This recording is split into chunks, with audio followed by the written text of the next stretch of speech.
I'm Sarah Spooner. I'm the Operational Manager for Community Nursing at Care Plus Group, which is a social enterprise community provider in North East Lincolnshire. Background, I have been a nurse forever. When I left school, I went to what was Grimsby College then, and I know it's Grimsby Institute now, isn't it? But I did my BTEC Health and Social Care, and then I went on and did my nurse training back in the day when it was still hospital based, before it progressed to university. I then did my nurse training, qualified, and I've worked in lots of different settings since, before settling into community, undertaking my district nurse qualification and qualifying as district nurse in 2006, and then progressing through and becoming operational manager for community nursing here in Grimsby. My role is very much it is managerial, however, it is also very clinical as well. And I work closely with my teams. I know all my teams and the members. I base myself with my teams. I support with visits, and which I think is hugely important in sharing experience and knowledge as well. I have been very actively involved with the vaccination programme just recently, not just flu, but with COVID as well. So I think it's very important for the team to see that I am still clinical and competent clinically as well. I do a lot of service development and provision, and how we meet governmental changes, how we implement that, how we implement change within the teams. And also I work very closely with regarding medicines, medicine management, prescribing and education. And education is a huge passion for me, to inspire everybody to not I suppose be the best version of themselves really, and help them to achieve that with the different routes that are available. And so I work very closely with our apprenticeship team, our employability team, and with the local universities and colleges and schools in the area.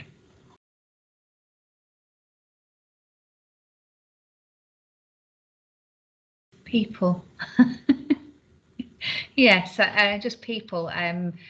Just working with lots of different people, lots of different professions, lots of different agencies, people in their own homes who are patients and families and carers, and providing them with the best possible care and quality of life, through to the staff around me and making sure that their work environment is the best it can be as well, because work is a huge part of your day and your life, and it has to be the best it can be. So listening to my teams, listening to those around me, taking it all on board, supporting them, helping them, because by helping and having a happy workforce, that, you know, we deliver better care as well. When somebody needs us as nurses, they're having the worst time of their life really. So whatever we can do to deliver and improve that is it gives me help to, you know, satisfaction to do that really. Helping young people as well to navigate through what can be quite a daunting experience, I suppose, with regard to career choices. And I've got 3 children myself,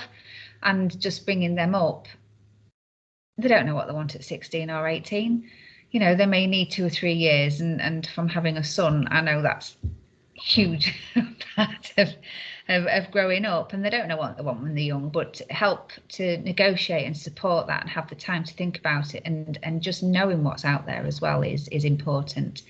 And some of the staff that I work with, you know, they may have slipped into healthcare or social care, because we are a health and social care provider. It might have been by default, but then finding what's their special interest, what sparks their passion, and helping them to progress that is hugely important. So yeah, just people.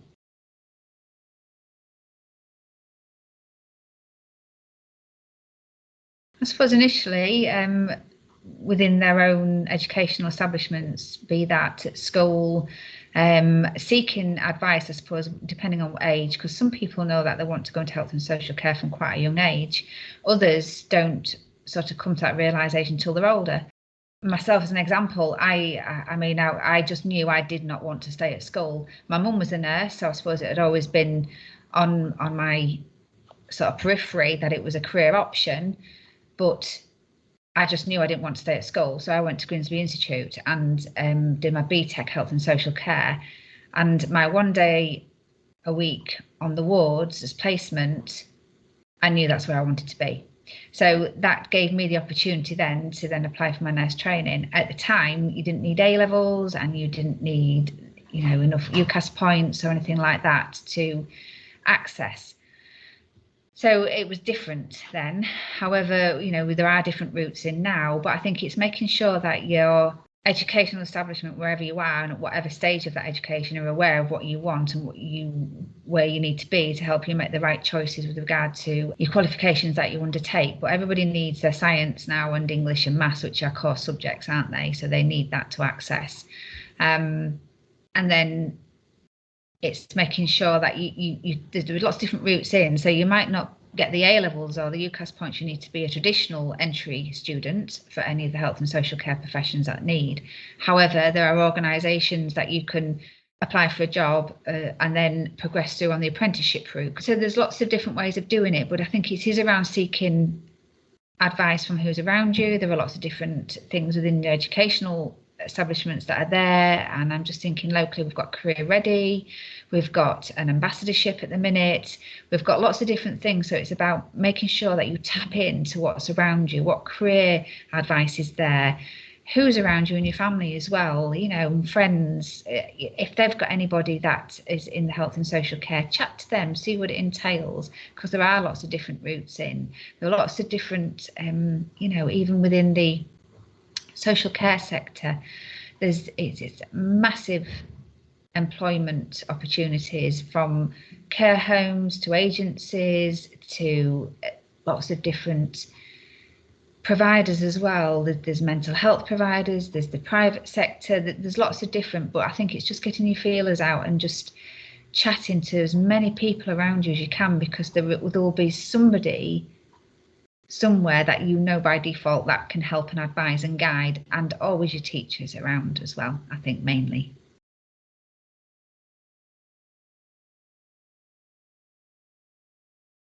Personally, I just think it's somebody that is wanting to make a difference for somebody else, and that might be the team members around them, because we have, even our admin team, that they support us. We couldn't work without the admin team, all the support staff that are there, and we have IT services and things as well. So it might be something quite random that you think that wouldn't fit in. However, one service can't run without the other, but it's the passion and the drive to make services better for what we deliver as a whole. So we deliver health and social care, and it's that drive and passion to improve that and make things the best they can be for somebody. Kindness, compassion, caring, the teamwork, positive outlook is always good. Well, there's lots of different qualities and factors, I think, really, that do make up an individual that fits. But it's just that want to help and support others to have the best possible life that they can have. And that, as I said, that can be through support services around us that wrap around and we couldn't work without them, or to actually delivering that frontline health and social care as well.